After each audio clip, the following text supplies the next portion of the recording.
All right, let's dive right into this explainer. Today, we're exploring a truly fascinating structural shift that is happening in global healthcare right now. I mean, we are looking at a profound transformation, one that fundamentally redefines how a patient goes from being sick to being treated. The source material we're analyzing maps out this massive technological divide between two completely different approaches to medical care. On one side, you have the rapid system-wide integration of artificial intelligence, and on the other, well, you have the growing strain on legacy healthcare infrastructure. We aren't just talking about a software update or some shiny new app here. This is a fundamental rewiring of how human beings survive illness. It's a story of speed, architecture, and honestly, the future of global medicine. Section 1. 2 Centuries of Healthcare. We're going to kick things off by stepping into two entirely different patient realities happening on the exact same morning, on the exact same planet, in the exact same decade. Yet, as the source points out, these experiences feel like they belong to two totally different centuries. Okay, imagine walking into a hospital in Shanghai. There's no queue at the front desk, absolutely no receptionist asking you to spell your name 3 times while handing you a massive stack of papers. Instead, an AI guide robot greets you, reads your face, pulls up your medical record instantly, and directs you. By the time you actually reach the department, the system has already pre-diagnosed your likely condition based on your history. The consultation takes under 12 minutes. Your prescription is dispensed by a robotic pharmacy in 60 seconds flat. You are literally out the door in under an hour. Now, contrast that with the United States on that exact same morning. You call your doctor, and they tell you the next available appointment is in 31 days. When you finally do arrive a month later, you're handed a clipboard with handwritten forms. And it gets worse. That backlog compounds exponentially when you need specialist care. That 31-day average wait is actually up 19% from just 3 years ago. That marks the longest recorded average in the country's history. Just listen to these specialist numbers derived from the source data. If you need a cardiologist, you can expect to wait about 32.7 days. A gastroenterologist, 40 days. An OBGYN consultation, 41.8 days. Take a second to really imagine waiting well over a month just to find out if you're seriously sick. Even diagnostic imaging, like getting an MRI, takes 2 to 3 weeks to schedule in a lot of facilities. And if you think, hey, I'll just bypass the specialist and head straight to the emergency room, well, the median wait there is 163 minutes. 163 minutes isn't just a clinical data point. That's nearly 3 hours of sitting in a sterile, brightly lit waiting room while actively experiencing a medical emergency. The source even points out that more than a quarter of admitted patients wait longer than 4 hours just to get a hospital bed. It brilliantly and kind of painfully demonstrates the severe bottleneck of these legacy systems. Section 2. Inside the smart hospital. Let's flip over to the other side of this divide and see how a totally different approach operates in China. How exactly does a system function with 0 front desk queues and 12-minute consultations? Well, this wasn't some sudden tech fad or a quick PR announcement. It's the result of a very deliberate, decade-long process. It actually started back in 2014, when the Chinese government introduced the National Smart Hospital Initiative. Through sustained policy and investment, it evolved rapidly, leading to massive AI deployments in January 2025, over 300 hospitals integrated by March 2025, and culminating in the opening of a fully integrated AI hospital in Bao, Hainan Province, by March 2026. The key takeaway here is deliberate planning. So how does this ecosystem function on a practical day-to-day level? It's pretty wild. It routes patients before they even show up.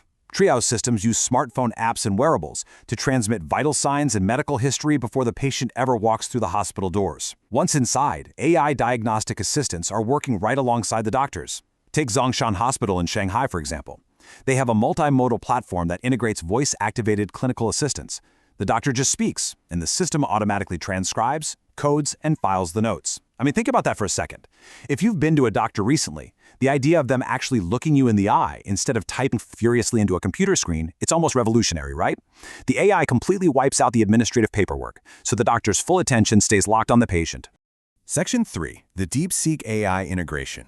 To really understand the raw processing power behind this seamless experience, we need to look at a major turning point highlighted by the source, and that is the massive deployment of the open-source model DeepSeek starting in January 2025. No, DeepSeek R1 isn't just deployed at a massive scale, it has been rigorously tested by some of the best.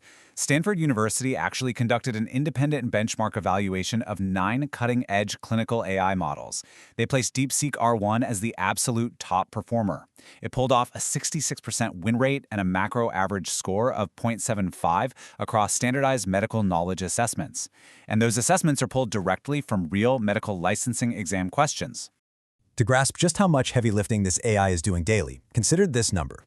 Rujin Hospital in Shanghai processes 3,000 pathological slides every single day using AI. Just playfully imagine the physical size of the specialist team you'd need to manually review 3,000 highly complex pathological slides day in and day out. According to the source, doing that manually would require an entire department of highly trained pathologists working around the clock without sleep. It's just staggering. But before these systems are deployed to handle that kind of massive daily volume, they're trained hard. The Tsinghua AI Agent Hospital processed over 10,000 clinical cases and hit an amazing 93.06% accuracy rate on the MedQA licensing benchmark. Now, this is a simulation platform. Why does that matter?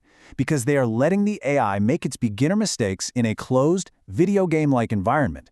By training the next generation of AI in a simulation, they completely eliminate the risk of errors at scale before any real human patients are ever involved. And this integration brings dramatic clinical improvements to the real world. Pilot sites saw a 15% drop in diagnostic errors. Radiology turnaround times, they plummeted by 90%. What used to take 30 agonizing minutes now takes literal seconds. And crucially, by mid-2025, this wasn't just some small localized pilot.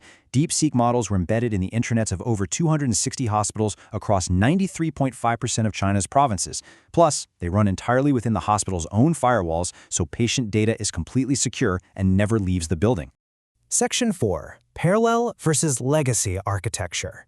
Which brings us to the structural core of today's analysis. This divide we're talking about, it isn't just about who happens to have better software this year. It's about a fundamental difference in architectural frameworks between the East and the West. The source calls China's approach a parallel architecture. And honestly, this is the real light bulb moment of the data. It means the system is a total structural redesign.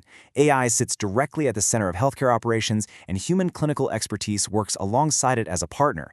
This is completely different from, say, burying doctors under more administrative processes and forcing them to learn frustrating new software updates. The contrast here is just night and day. In Western models, like the US heavily using electronic health records, the UK piloting symptom chatbots, or Singapore putting in pharmacy robots, these are all treated as additions to legacy. They're just bolted onto an existing, much older framework. China, on the other hand, built a totally parallel architecture. AI is embedded into every single stage of the care continuum, from early prevention and diagnosis straight through to treatment, rehab, and long-term management. It's a true replacement framework. Now, to truly understand the burden of that legacy architecture in the West, the source drops a genuinely shocking metric about the U.S. healthcare system. In 2023, American hospitals transmitted, brace yourselves, 9 billion pages by fax. Just let that sink in for a second. 60% of U.S. hospitals still use the fax machine as their primary method for transferring medical records. It's a stark, almost unbelievable reality check. The country that literally invented the internet still relies heavily on technology from 1964 to move critical, life-saving patient data between buildings. And all of this is happening while they continually promise modern innovation. Section 5. The global healthcare question. So, what happens next? Let's look ahead to what this deep architectural divide means for the global future of healthcare over the coming decade. The momentum is just staggering. Backed by national regulatory force and very clear government guidelines, the Chinese smart healthcare market is moving fast. They're actively targeting 80% primary care AI coverage by 2027. We're already seeing emergency rescue systems using AI sensors to cut critical response times by over 40%. And economically, this smart healthcare market is projected to hit 12 billion yuan in 2025, compounding at an incredible rate of over 50% annually. In the world of economics, that kind of sustained growth is massive.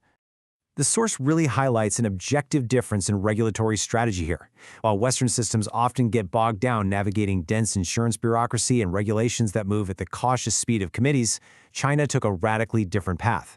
By opening that fully integrated AI hospital in Bao and simultaneously releasing the internationally recognized definition of an AI hospital at the 2026 Zhongguan Kun Forum, they didn't wait to legislate first. They built first. By doing that, they firmly established a new global standard in real time.